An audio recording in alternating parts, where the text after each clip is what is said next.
நமக முருகாசரணம். நீங்கள் எந்த தெய்வத்தின் குணம் கொண்டவர்? பிறந்த மாதம் சொல்லும் ஆன்மீக ரகசியம் பற்றி இப்பதிவில் சிந்திக்கலாம்.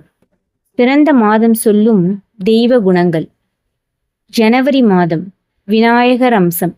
ஜனவரியில் பிறந்தவர்கள் புத்தி கூர்மை, தலைமைத்தன்மை, தடைகளை உடைக்கும் ஆற்றல், எதையும் தொடங்கினால் முடிக்காமல் விடமாட்டார்கள். பிப்ரவரி மாதம் குபேரன் அம்சம். செல்வம், செல்வாக்கு, அன்பு, எளிமை, உணர்ச்சி வசப்பட்ட மனம். அன்புக்காக எல்லாவற்றையும் தியாகம் செய்யக்கூடியவர்கள்.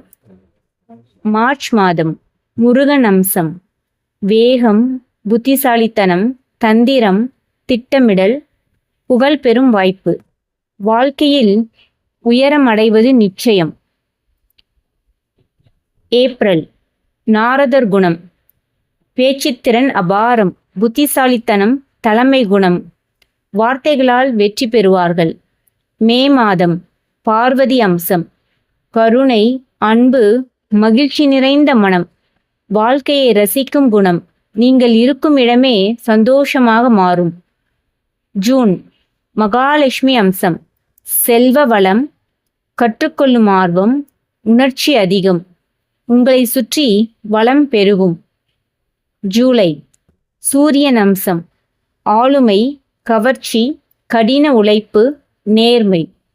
உங்களை புரிந்து கொள்ள முடியாத ஆழமான மனிதர்கள்.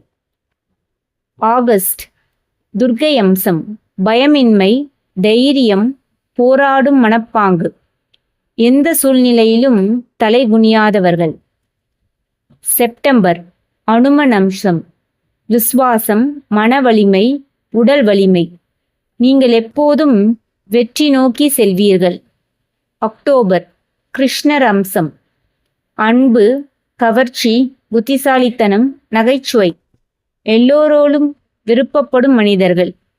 நவம்பர் கும்பகர்ணன் குணம். அமைதி, தனிமை விருப்பம், உணர்ச்சி ஆழம், யோசித்து செயல்படும் குணம்.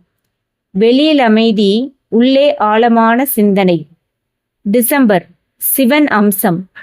அமைதி மற்றும் கோபம் இரண்டும் சமமாக உள்ளவர்கள். சுதந்திர எண்ணம், ஆழமான சிந்தனை. உங்களுக்குள் ஒரு யோகி இருக்கிறார். நம் வாழ்க்கை சும்மா நடப்பதில்லை. ஒவ்வொருவருக்கும் ஒரு தெய்வீக குணம் இருக்கிறது. அதை புரிந்து கொண்டு வாழ்ந்தால் வாழ்க்கை எளிதாகும், அழகாகும்.